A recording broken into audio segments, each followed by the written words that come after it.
Hello everyone. Before we get started, I would like to give a quick shout out to the team over at Get.Tech who have been kind enough to sponsor the channel. .Tech domains provide the perfect opportunity to build a strong personal brand or to build a futuristic tech business. For a limited time, you can get 90% off of a 1 or 5 year domain registration when you use promo code JD18 over at the website Get.Tech. Even better, when you purchase a course bundle through my website, you'll receive a free 1-year tech domain. For the holiday season, I'm also offering a 19 course bundle that includes every course available on the website. You can use the link in the description to check out the courses available in the bundle. Thank you everyone for your continued support. Welcome back everybody. Today I am going to go ahead and instruct you. I will show you how to change the ownership of the file from one user to another or from one group to another. Anyway, I have already explained that this first part is actually the username of the user who owns the file, and this is actually the name of the group that owns the file as well, to which the file belongs. Anyway, these things you will frequently need to change. Well, not in this, well, later on in this particular system we will do this in more detail. We will mention it more, but there is really nothing to it. We will mention it when we get into user creation and user management, but for the time being, I mean, the principle will remain the same. There is nothing fundamentally different that I will do with this particular command. It's very similar to chmod. If I type in chmod, this one is simply chown. So who owns a particular file somewhere or a set of files. Here, if I just show you the -- help menu, oops, come on, at the very top you can see usage. So it's chown, then the owner, the group, and then the file. Keep in mind that this file can actually be a path to a file, not the doesn't need to be necessarily the file itself, rather instead it can be the path. So you can change the ownership from anywhere on the system without any sort of problems of whatsoever. Verbose is also not bad to use. That can give you a bit of extra information. And down here, I'm sure that we have recursive. Excellent. So we have also recursive, operate on files and directories recursively. This is pretty much the same as in chmod, primarily because it does the same thing for every for the subfolders and the files within those folders, no problem. Okay, so there are some other, there's this one which is very nice as well. It says change the owner and or group of each file only if its current owner and or group match these specific yeah, it says something out there. Match those specified here, I guess. I'm missing one letter there, but doesn't matter. Either may be omitted, in which case a match is not required for the omitted attribute. So this is very nice if you want to like do changes on particular things and leave other things untouched. But generally what you will be using is a very simple version of the command. One of the most used arguments here will of course be verbose and recursive. You can also get the version text if you want. General, also one more of those general things, -- version, and this is pretty much unique. I wouldn't say same, but generally the same for all the programs out there running in Linux that you can operate in terminal. Very important thing, this version, primarily because if you have a bug, if something's not working out, you need to go out onto the net and see solutions related to your particular version and not to something else. Anyway, let's just go ahead and see how this works. So let's ll test. Excellent. So test is owned by random guy and by group random guy. I need to change to root because the only other user that I have on the system is actually root.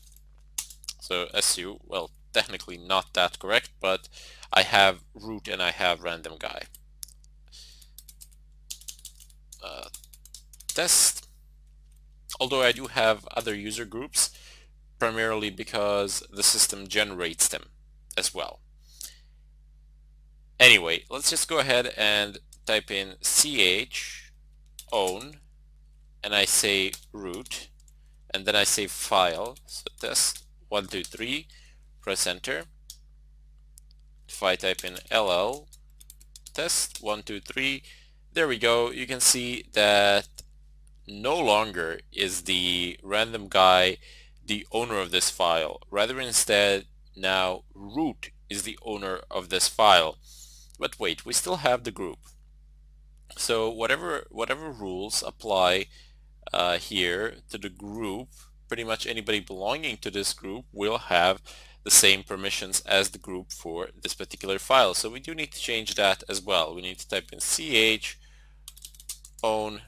and look, now you need to type in root, then the name of your group, but first colon, and then type in the name of the group, which is basically root for root, space, name of the file, test 1, 2, 3, press enter. Simple as that. You get the result, and I type in ll test 1, 2, 3, and there we go. Now I have successfully changed the ownership of a file to the user group, to the user root, and to the group root as well. Sorry, I got confused there a little bit.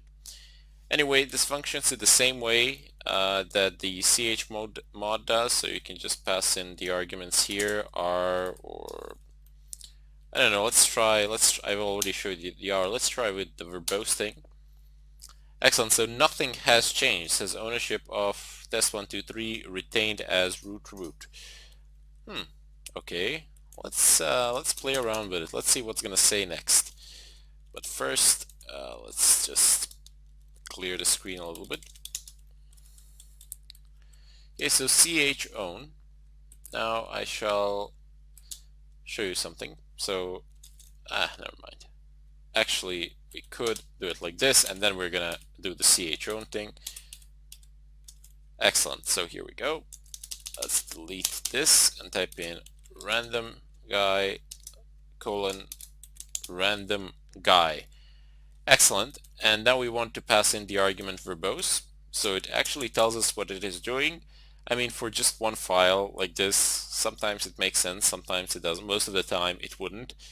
But when you have, I don't know, like 50 files, something like that, you definitely want to have that verbose output. I mean, you're not going to skim through every single one of those lines, but you know, they're going to keep popping in your terminal, and you're going to be looking at them, and they'll generally be exactly the same lines. If there's an anomaly somewhere, I mean 90% of the time there is some sort of a problem there. So let's say that I press this, it says change the ownership of test 1, 2, 3 from root user to and root group to random guy and random guy. Very simple. And if I type in ll test 1, 2, 3, press enter, once again you can see that we have managed to successfully change from root to random guy. You can have pretty much as many groups or as many users as you wish, as many as your system can physically support. And these sort of information can be seen in a file. So how many users you have, which users you have, how are they configured, how many groups do you have, etc. But those things are found in Etsy, in PassWD and Etsy Shadow. We're not going to do that for the time being. If I show you the files, they will mainly serve the purpose of confusion because there's a lot of stuff there aside from the usernames. But I don't want you to worry about it. We will deal with it in due time. For the time being, I just want you to know that there is a file that lists all the users, and there is another one which lists all the groups without any problems of whatsoever. Anyway, I would like to bid you all farewell, and I sincerely hope that I shall see you in the follow-up tutorial.